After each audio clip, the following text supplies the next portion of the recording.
want to start this off, or shall I? I was waiting for you because I thought we had to leave 5 to 10 seconds of silence. Oh. 5 to 10 minutes of silence. Hi! Hi, friends of the LEAFline Plodclops. Hello! Welcome back. Thank you for joining us for our Christmas edition. It is Christmas week, and we're glad you're here. We're going to try to give you something encouraging and amusing to listen to. Hopefully not too thought-provoking, hopefully not too heavy. Just want to check in and say hey and Merry Christmas and all that good stuff. So, the gentleman's voice you're hearing right now is Brian Scott Ralston, associate to the pastor of Centenary Church. And that there is Benjamin Aquina. He is, for now, director of modern worship and all things tech and all things worship related and all that good stuff. For a few more days. For a few more days, yeah. So welcome. Thank you. Let's update these. Updates! Can I get an update? So, hey, before we get to updates, just a brief thank you to all those who contributed to the amazing drive-through Christmas experience on Saturday. That was on my 19th. notes to talk about, too.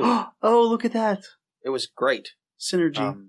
Yeah, it's just, it was a project that I had almost nothing to do with, and that hasn't happened in quite some time, to do a church-wide project that I'm not involved in, and I was so thrilled with what I saw, with the level of dedication I saw from the volunteers that were performing in the booths, with the excellent audio wizardry provided by one Marty Mininger. Yeah, it was just fantastic. It was such a pleasure to go through that. So thanks to all who participated, who took their time and efforts and volunteered, and all those who attended. Thanks for being a part of that. And then Sunday morning, we had a great online service and a great online children's family extravaganza. For one participant, it was one person who watched it actually said it was the best Christmas family children play they'd ever seen. So, just so you know. You know, I think I got an email from that person. I think you did too. Yeah. So, yeah, very impressive. Very good job to all those who participated and to all those who made it possible, like Ben Aquina across the way there. He did a ton of work behind the scenes. John O. Swanson and many, many others. We thank you. And I really have to attribute this in a huge way to the leadership of Pastor Tim and Gina. This was a bold thing they were willing to try, and they really threw their weight behind getting it done. Gina used a lot of relational connections to find out, get people scheduled, and all I really had to do was show up and hit record when the time came. And it was just a real pleasure to get to collaborate with so many families in a weird, socially distant way. Yeah. So if you haven't seen it yet, go watch it. If you've seen it already, go watch it again. Yeah, it's still available on YouTube, and I think I'll go ahead and post a link to that in the description below. Yay! Hooray! And so this podcast will be released Thursday, December 24th in the morning. If you happen to be listening to it the day it comes out, we encourage you to come to the church campus at 6 p.m. or 7 p.m. this evening for our Christmas Eve service. There will be live music at both services. There will be candle lighting at both services. And the service itself will be very short, and we're playing a lot of music beforehand and some after. So if you want to come early to get a good spot, then you're going to hear a great deal of music provided by the Centenary worship team. And I do hope we'll see you there. If you're listening to this after the 24th, then Merry Christmas, or Happy Boxing Day, or Happy 12 Days of Christmas, or whatever. Oh, and if you do come that night, be sure to dress warm, because it's not going to be warm. Yeah, no, it's going to be chilly. We're in winter fog season in California, which is mighty cold, even for Eastern boy like me. So we move on? Yeah, we move on. Yeah, we do. Trivia. The Hobbit riddles, I did get 2 answers from it, so the clue again was born standing up with a view of the sky. I dance in the breeze when the breeze blows by. My late life is golden, and then, when I die, I leap from my perch and learn to fly. What am I? And we got 2 close guesses that were absolutely on the right track. One guess was dandelion, and the other guess was tree. And then they're completely on the right track. The answer I was looking for was a leaf. A leaf. Yeah. Not just the electric vehicle from Nissan or whoever, but an actual leaf. And my guess of senior citizen was not correct. So, just so you know. All right. No, actually, I got it right. Ha! Yeah. Yeah, Brian actually did guess correctly. I was very proud of him. So one of our trivia questions last week was the category Final Frontier. Question. Majel Barrett Roddenberry quite famously appeared in the unaired pilot of Star Trek before marrying the show's creator 3 years later. But she also played 2 recurring roles and appeared in well over 100 episodes of the spin-off series Star Trek The Next Generation, my personal favorite Star Trek. What 2 recurring roles did Majel Barrett play on TNG? The answers were Loaxana Troy, Deanna Troy, the empath's mother, and the ship's computer. And she appeared in so many episodes from so many different Star Trek series as the role of the computer voice. Carrie Sampson, no shock to anybody, got that one correct. And she asked, do I get extra points if I know she played number 1 in the pilot and Nurse Chapel in the original series? Brian, does she? No extra points. She doesn't? Actually, you get demerits because you're just far too smart and far too knowledgeable about Star Trek. And I would have given you extra points, Carrie. You're just a genius. Those of you who know such details about Star Trek, you're impressive. So you're also nerds, but that's okay. We love you. Impressive nerds. Indeed. And so the other trivia question from last week was the Tabletop Hall of Fame. Clue. In Monopoly, there are not the game Clue, the clue for this trivia question. So forget Colonel Mustard with the lead pipe and I'll say the question. In the community chest. In the game of Monopoly, there are cards in the community chest and chance piles that will send a player directly to jail. What are the other 2 instructions printed on these cards? The hint, they both start with do not. Do not commit adultery and do not covet your neighbor's wife. Is that correct? Is that what it says on the cards? Oh, wait, that's the 10 Commandments. I get those 2 so confused. Okay. Can I answer? We're going to let it ride. We're going to let it ride. Yeah. Okay, all right. Raise a glass to times past. So paying tribute to those we love and those we miss and other people that just deserve a good tribute. I was barraged with a pile of well wishes and cards that were sent to the church office this week, and it was very humbling, and I appreciate it a lot. So thanks so much to those of you folks. Carrie Sampson, you were one of those, and I know you listen, so thank you so much. I don't know of anyone else that listens that sent one. This is not an invitation. I'm not telling you to. You don't need to send me anything to get a shout out on. Awkward. Just email us and say my name, and yeah. Anyway. And one lovely family from the church congregation also gave me a gift basket, which had a giant box of Cinnamon Toast Crunch in it, and among other things. And it was really, really sweet. And if you think that's weird for a giant box of Cinnamon Toast Crunch to be part of the gift basket, you don't know Ben. That's one of Ben's favorite cereals, and this family knows Ben pretty well from their youth being involved with the ministry that Ben's been involved with for 10 years. And so that was a great gift. It was a customized gift basket. It wasn't just they went to Hickory Farms or something and bought a gift basket. Yeah. They put one together because they know Ben. One that I would actually like. And that's really awesome. So yeah, they went good. Artisan summer sausage. Thank you. A vegetable date loaf. You shouldn't have.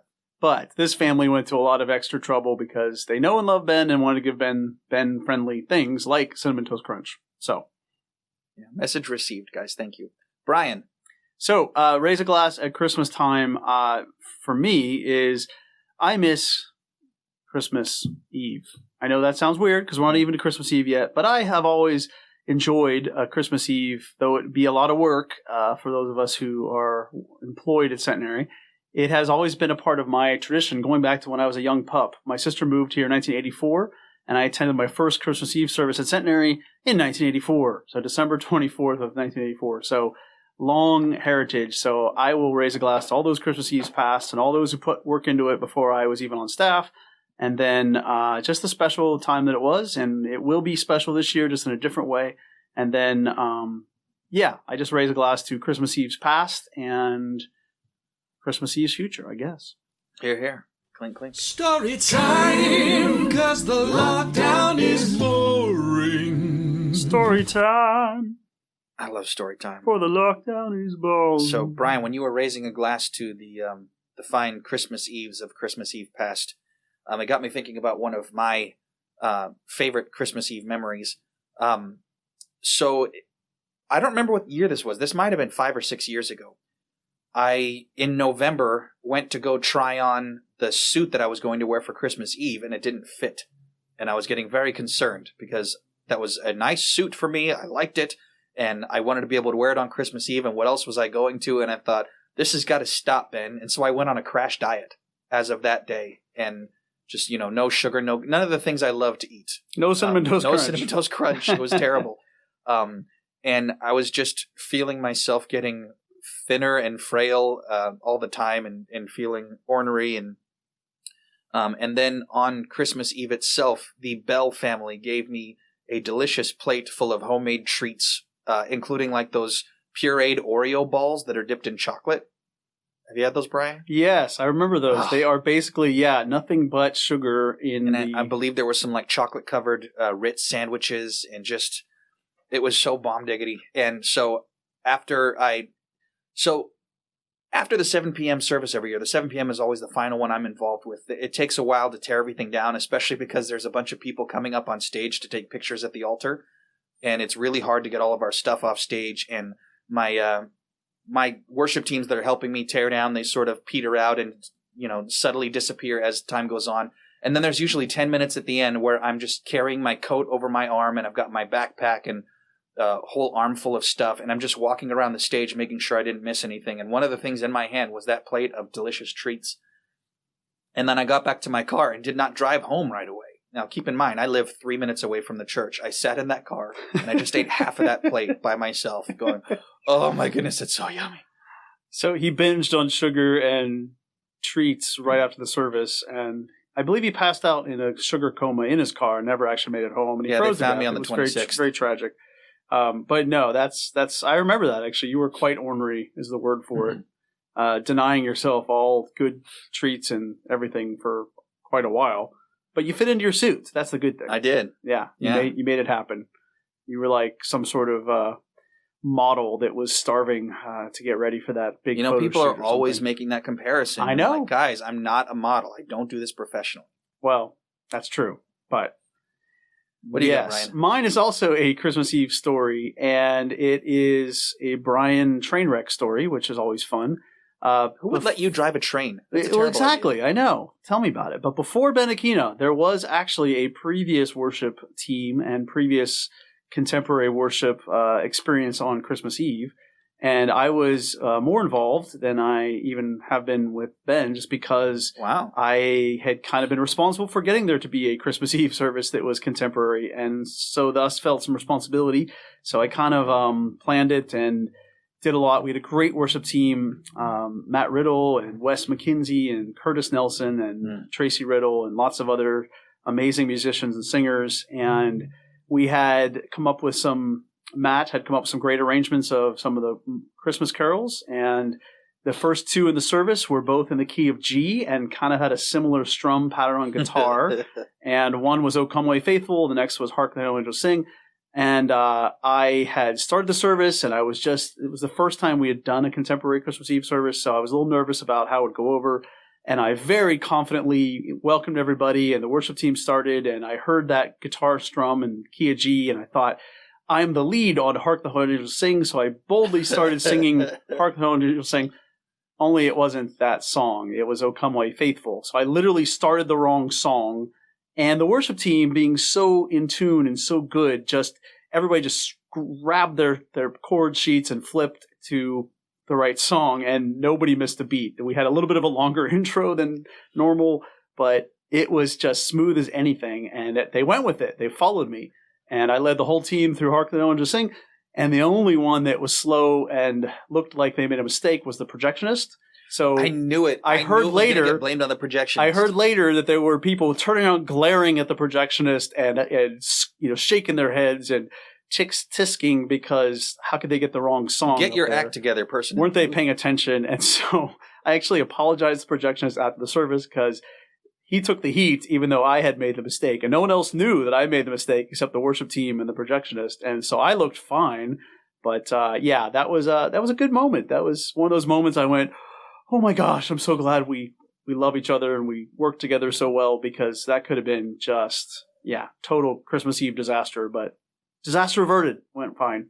So lots of good stories about Christmas Eve and such, and we wanted to tell you those two, though, to start off. Main topic. So Brian is transitioning now, however we end up doing this, but we wanted to just kind of make this main topic about Christmas in general and some good stories, and just kind of keep it lighthearted and hopefully bring you a little Christmas joy as well.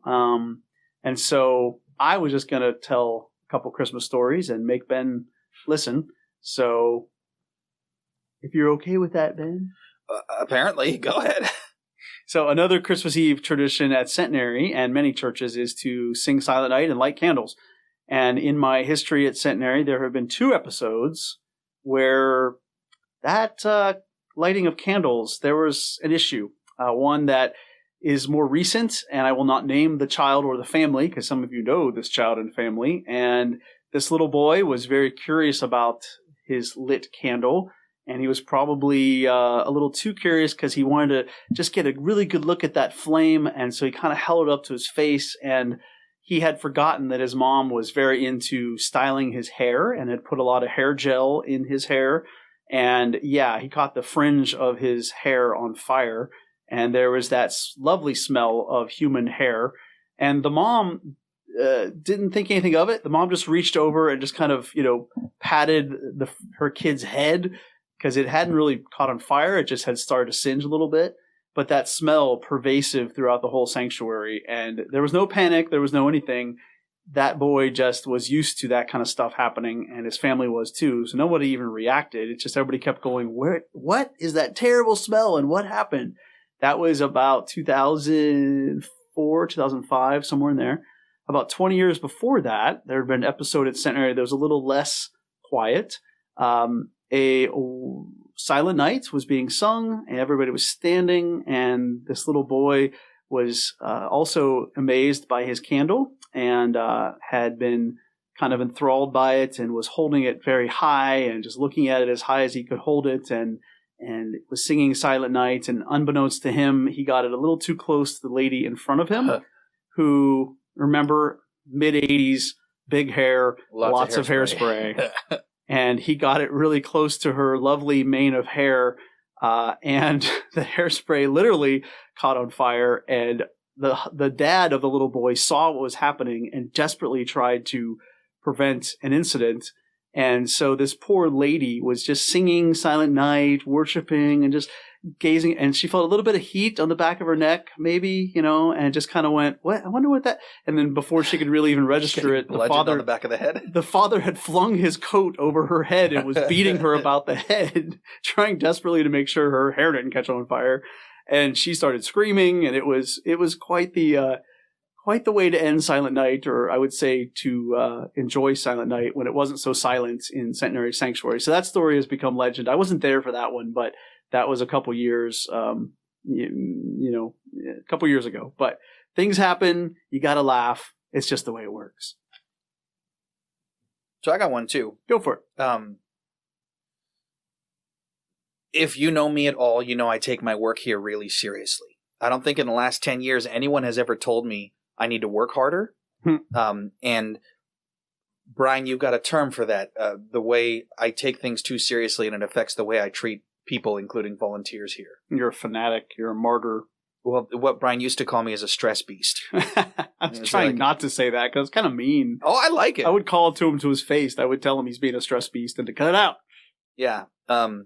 And so, but it's, it's in addition to me unintentionally mistreating people, I put a lot of pressure on myself to get stuff done when it comes to these big services and big projects at the church. And it started invading my sleep. And for years now, I think since I was about 3 or 4 years deep into this job, every year during Advent, I would start having these recurring nightmares that were kind of always the same format, where I would be scrambling to try and set up the stage for Christmas Eve, and nothing's where it's supposed to be, and I don't have my song sheets ready to go, and I haven't built the projection yet, and the entire worship team is standing on the stage staring at me. They're not saying anything. They're just wondering why it's taking me so long to get everything set up. And the worst part is the congregation is already there. Like, I'm on the stage at 5:15 p.m. for the 5 p.m. Christmas Eve service, and the worship team won't even move out of the way so I could put, the drums into place. And I've had this recurring nightmare so many times over the years. And I hope it goes away. But oddly enough, even though I'm not playing that many on-campus services this year, even though our Christmas Eve service this year is going to be on a much smaller scale than usual. I had one of these dreams last night. It wasn't specifically about Christmas Eve. It was about some sort of offsite worship event, but all the things were there where I was a 25-minute drive away from the church where I had to get all the stuff, the song sheets and the gear, and that was a 10-minute drive away from wherever it was, and the event started 10 minutes ago. And it's just, yeah. Yeah. That's Ben. He takes it very seriously, even in his subconscious mind. He is a hard worker and is making himself obsess over it. And honestly, to spiritualize about it for a moment, that's definitely a sign that I am a lot more comfortable trusting in my own strength rather than relying on God. And that's not good. Right. It's something he's worked on and he's gotten better, but yeah, it's going to take a lot of counseling to get him over these dreams, I think, but that's okay. So, yeah, Christmas can bring on a lot of stress. It can bring on a lot of interesting times, but somehow God gets us through it every year. For me, one of the weirdest Christmases I had was 2009. I had just gotten Lansing, my first guide dog. I graduated December 12th in San Rafael, California, with my first guide dog. I was engaged to the lovely Kathleen, and we were planning a wedding, and there was just a ton going on, and I just had no ability to focus in on the Christmas spirit. I just wasn't in the spirit. I mean, it wasn't bad.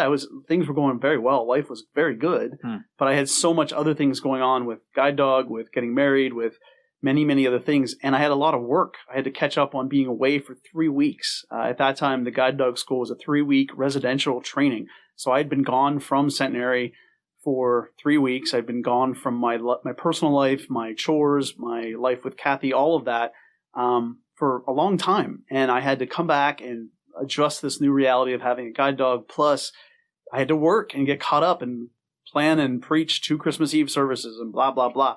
So I remember that day being super happy and super aware that I had a ton of work to do. And just Christmas was an afterthought. I thought, you know what? I'm not going to be able to get a tree this year.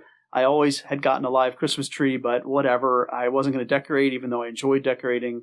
And I wasn't even going to worry about Christmas shopping because, just didn't have the time to do any of that. And Kath and I drove back from the guide dog school, and I remember telling her that Christmas was going to be just kind of different and sorry, it's just going to be weird. And I got back to my place, my rental house that I lived in behind the church, and I was living there by myself at the time. And my family, Cindy and the kids and a couple friends, had not only provided a Christmas tree, they'd gone out and they'd bought a live Christmas tree, but they had it decorated and lit, and they had decorated, gotten all my other Christmas decorations and put everything up. And they'd even done some of my Christmas shopping for me. So there were already some gifts that I didn't have to worry about. They were already ready to go. So it was an amazing time, and I really appreciated my family's provision. And also Kathy had been kind of involved with that as well. So it was a neat way to kind of feel loved at Christmas. So that was, while a very different Christmas, was one of the best Christmases. So with Lansing, and then just all that other fun stuff. So I also was trying to make Ben to tell me his favorite Christmas gifts, those kind of cheesy things. He didn't want to, but one of my favorite Christmas gifts was when I was 9 years old. I was a bit of a punk, and I told my parents that I wanted a dog for Christmas. I wanted a puppy. And my family were not dog people. My parents had never had pets, neither of them growing up, nor as adults had they had pets. And my dad knew that if you get a pet, the parents are going to end up taking care of the pet, not the child. So they were very resistant to this idea. But as a 9-year-old punk, I insisted that the only Christmas gift I wanted was a dog. I wanted a puppy. That was it. And I started the campaign like in August. And anybody who was talking about Christmas, that's what I wanted. And so I came down Christmas morning, and there was a bike, and there were a bunch of games and a bunch of toys. And I pretty much just ignored them all and just was very sullen and kind of a punk about it, and because there was no puppy. And when I just kind of realized, okay, fine, I'll open a few gifts, whatever. But I was still, there are pictures of me of being a very sullen little child on that Christmas morning. And then my dad left the room for a while, and a few minutes later I heard some noises at the back door, and then in ran this little ball of fur and jumped right on me and it was a puppy. And so my parents had understood that this was a necessary thing, and so they had arranged for a puppy. And so a 6 weeks old puppy at that point. That dog ended up being with us until I was 23, so about 14 years. And Don't when you have a picture in your front room? I do. Dog? So Yeah. what's funny about this is my parents, I took care of the dog. I actually did a good job as a young kid and as a teenager taking care of that dog. But he was a very special mutt mixed breed dog. And when I went away to college at 18, he became my parents' fifth child. And so my dad actually kept a vehicle because it had bucket seats that were easier to clean so that he and the dog could ride around together. And the dog became the fifth child. And they loved that dog the years I was in college and beyond. And yeah, when I was 20, my mom had gotten some sort of deal to get a professional portrait taken of me and the dog. And his name was Beauregard, actually, because I'm obnoxious even as a child. I named him Beauregard Franklin and called him Beau, but Beauregard was his name. And Mom had arranged for a professional photographer to have a picture taken, portraits taken of me and the dog. So we did that when I was 20. 3 years later, the dog passed away, and Mom had gone back to that photographer to get some more copies made from the proofs, because in those days, the photographer kept the proofs. And she went in, and they were looking through the proofs, and Mom started crying. And they were very solicitous and very helpful. And then she just kind of said, well, he died. And they were very attentive and very, very helpful, just giving her more Kleenex and a cup of coffee and just trying to calm her down. And she came home, told my dad, she said, I think they thought Brian died because of how emotional she was. But that's the way a dog became part of our family. So that was my first and only pet. And many years would go by, 20 years would go by before I got Lansing, and a guide dog is much more than a pet. So I've only ever had one pet dog, and there you go. His name was Beauregard. So that's my little Christmas story that ended in a weird way because Mom was crying at the photographer. But those pictures are actually still in my house, of me and my dog. So I want to see the pictures of you being sullen on Christmas morning. Oh, yeah, those are famous. I was this little 9-year-old punk. Just harumphing. Wore these really thick glasses and my thick, dark 70s, or thick hair. I guess it wasn't 70s hair, but yeah, I was not happy. And my family can tell you stories about that. I was a little punk because I wanted a puppy. And I literally would have been happy if they got me nothing else but a puppy. But they were trying to be kind and get me other gifts too. But yeah, good times. I do have one dog-centric Christmas story as well. I don't remember if I've said this on mic recently, Brian, but for most people I know, these last 9 months have been the worst 9 months of their lives. But these last 9 months were not nearly as bad as the 5 that preceded them for me personally. And that's because, as a lot of Centenary folks know, my wife had this mysterious illness in late 2019, and she was completely bedridden all the time. I had to take care of her. I had to single parent our son while working not just the worship job, but also the youth ministry thing here because there was nobody else to do it. And I was burnt out on every level. And then in November of that same season, my dog passed away. And Sophie was a fantastic animal. She was just... she was my beloved critter. I loved her so much. And she'd been with your family, you and Kristen, for years. I think for 8 years. Yeah, long time. We took charge of her, not because we actually wanted to, but because a dear friend of ours was moving into a new city where they wouldn't be able to afford a backyard, and they thought their dog deserved a backyard. So they asked us, and we pretty much did it as a favor to them with no idea how much we were going to love this animal. And Sophie was far from perfect. She shed everywhere, and it was just, gross, coarse hair. But she was just so sweet and so affectionate, and she won us over so quickly. And then when I was going through that terrible season with my wife, and it wasn't marital problems, it was her health. And Sophie had to be put down. It broke me in a special, different way. And I really wanted to do something to pay tribute to that dog. And so Sophie was a mixed breed. If you looked at her, from some angles you'd see a pit bull, from some angles you'd see a Dalmatian, and from other angles you'd see a hyena. She was just a strange looking animal, and she had like that sort of hyena collar thing, like the the big hairy shoulders. She was just not an attractive animal, but the closest thing was a Dalmatian. And so I started looking on Amazon for Dalmatian Christmas tree ornaments. I was trying to find one that most closely resembled my dog's face. And so I got it sent to me. And then when I was at my desk, I found every picture I had in my phone or on Facebook or on Instagram of Sophie, and I put them in a file labeled according to what angle you were seeing the dog from. And I had a little jar of white paint and a little jar of black paint, and I went about correcting the dog's likeness, the Christmas tree ornament, to look exactly like Sophie as much as I could. And it was just this weird little labor of love. It didn't make any logical sense. It was just something I really wanted to do. It was like a weird way of saying goodbye to the dog. It was a tribute, yeah. And, you know, it was nice. I opened it up, or my wife opened it up on Christmas morning, and it was just, yeah. That was a really, really hard season. Sophie's passing made it harder, but I feel like I have a little piece of her in a little bit, and just we don't expect to ever find a critter that wonderful again. It's a special memory that you can have now because it reminds you of her, and you put work into making it look like her even more so. Yeah, and that's really cool. It's really cool. It was the face, the eyes. I was trying to find a Christmas tree ornament that had her eyes. Yeah. And so, yeah, exactly. You put some effort into it, you personalized it, and you made it as close as you could to her. And that's a good memory for you and for Kristen. I'm sure we've got people listening that are completely not sentimental in that way, and they're thinking, what a loser. And yes, sure, I can live with that. Yeah, whatever. It's what we do. We find ways to I don't know why, but Christmas tends to bring out those kind of parts of us that grieve and miss loved ones and miss That's the reason you hosted that class for several years. Yes. Grieving with Hope Through the Holidays. Yeah, so we used to, every year at Centenary, we did a Grieving with Hope Through the Holidays, because the idea is sometimes those holidays bring out that hidden grief, or sometimes even that grief that was processed and dealt with, and you made it through the journey of grief.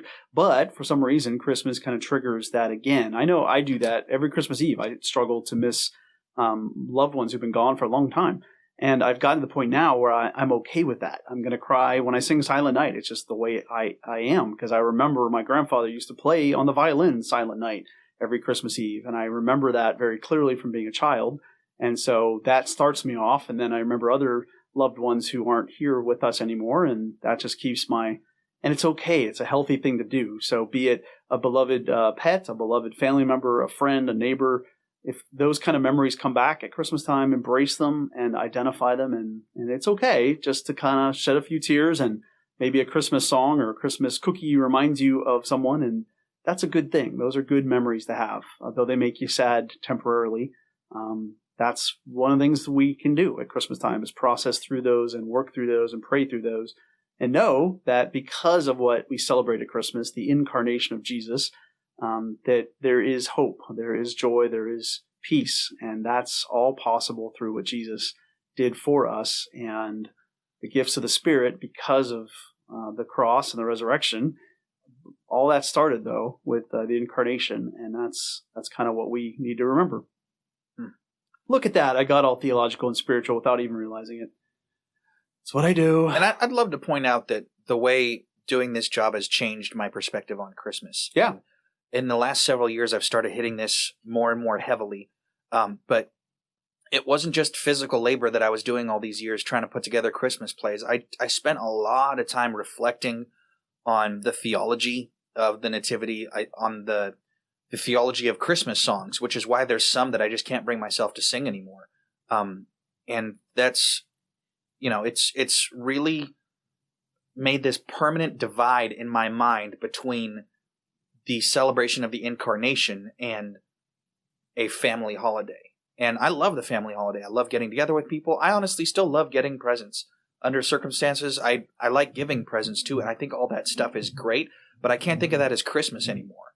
It's just indelibly separate in my mind now. And the depth that I see in celebrating, really pondering the incarnation is just, I can't go back anymore, Yeah, and it's the idea that when you can find the spiritual core of Christmas, when you find the heart, that's what you need to hold on to. Everything else is valuable and useful and enjoyable and good in a lot of ways. Yeah, those traditions, those family times, those are great. but they're not the core meaning and sort of message of Christmas. And so it's good to keep them separate, as weird as that sounds. I went through a similar process a few years before I met Ben, actually, because I lost my sight. And when I lost my sight, Christmas for me was changed irrevocably. And it was very difficult to grieve what I had lost, because I used to love the Christmas lights. I'd actually go for walks and look at people's decorations and their houses and all lit up, and the Christmas tree. I used to lay underneath the Christmas tree and just gaze up through it, and just really got, because I had usable eyesight till I was in my mid-30s. And so for me, that was kind of, I would decorate a lot and I would enjoy the lights, and all those things over the course of a number of years were lost. And I had to kind of dig down into working through that grief, but then finding the real meaning of Christmas for me was reconnecting with the spiritual reality that I knew was there. I just had gotten, I guess, a little distracted maybe by all those other things that we enjoy. And then I lost some of those things, and I just kind of went, now what? And it took me a couple years, but I really found the spiritual significance again, and really found the significance of that incarnation. And that just kind of rekindled and revived Christmas for me. And now, every year it's something I actually do pretty well, just because I know sort of what's the heart of it there, I guess. So wherever you find yourself this Christmas, unlike all other Christmases, maybe you're not as distracted by some of those many other traditions and things because they're not happening this year. Or maybe you have a little bit more time to focus on the spiritual core of Christmas. So we urge you to do that and not lament too long about maybe what we've lost, but focus in on that reconnecting with the spiritual significance of Christmas and taking some time to really remember why all is well. For unto us a child is born. And that significance of the incarnation is what makes it possible for us to say all is well. Going forward now, we know that God is going to bring that reality of hope into our lives, and the reality of his peace, and his love is evident now in a significant way. So reconnect with those realities, and yes, grieve the losses, grieve the people you miss and the traditions you miss, but don't get stuck there. Find the significance again. One last word before we go. So yeah, we just want to check in. We don't know our status for next week, so stay tuned. I'm actually going to be away for a number of days, and Ben will be crazy busy trying to get his life pulled together. So we don't know, but stay tuned, and we'll let you know. And be watching your online services. Be watching the Leaf Brief. There'll be a lot of details coming up for services and such that are ahead. Yeah. Oh, and watch the online service this Sunday. Our very own Brian Ralston will be delivering the message. Oh, that guy. That's mistaken. right. Yeah, the 27th. That guy will be preaching. I don't want him driving my train, but I'll gladly have him deliver a message on Sunday. Thanks, Pam. Thanks for joining us. Thank you, friends.